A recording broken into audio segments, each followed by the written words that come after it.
बहुत समय पहले ब्रह्मांड में एक महान विवाद हुआ।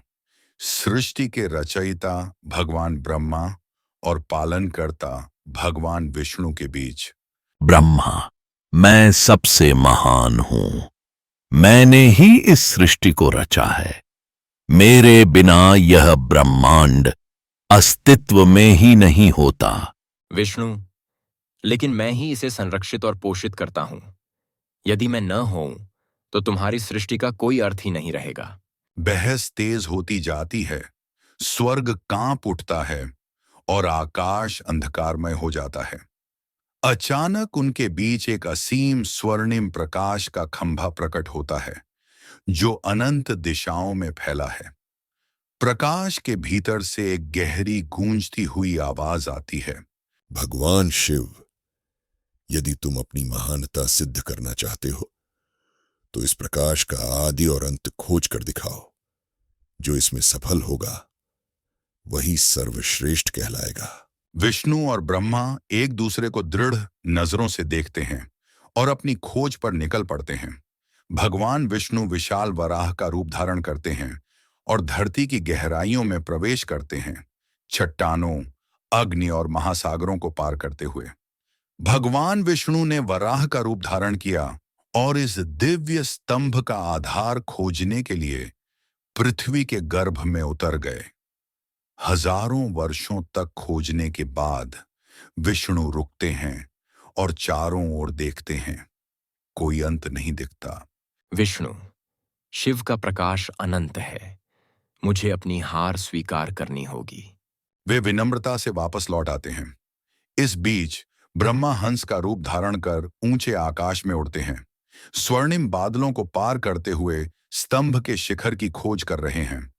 ब्रह्मा हंस का रूप धारण कर ऊंचाई पर उड़ते रहे, इस अनंत प्रकाश के शिखर को खोजने के लिए।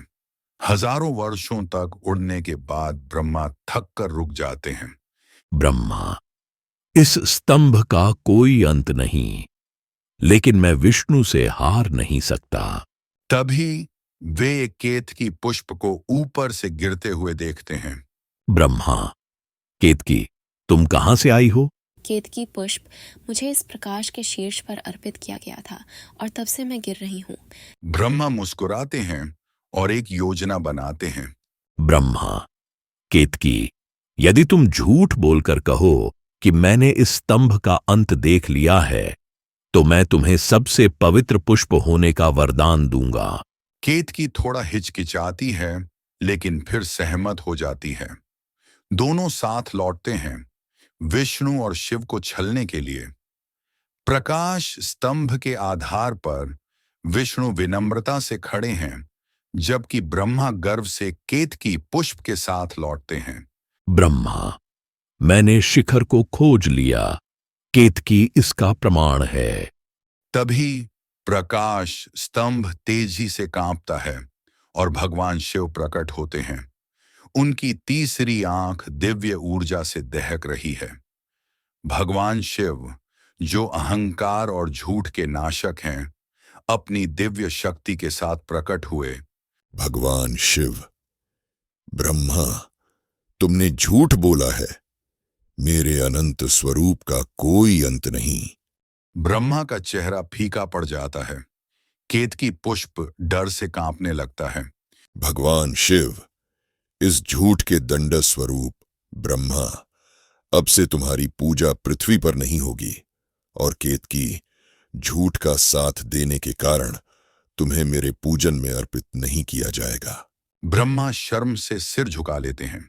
सत्य बोलने वाले विष्णु शिव के आगे नतमस्तक होते हैं और आशीर्वाद प्राप्त करते हैं। और उसी क्षण से शिव का यह अनंत प्रकाश स्तंभ पहला ज्योतिर्लिंग बना, जो उनकी अपार शक्ति का प्रतीक है। इसीलिए महाशिवरात्रि के दिन लोग उपवास रखते हैं, प्रार्थना करते हैं और पूरी रात जागकर भगवान शिव की अनंत ऊर्जा का सम्मान करते हैं।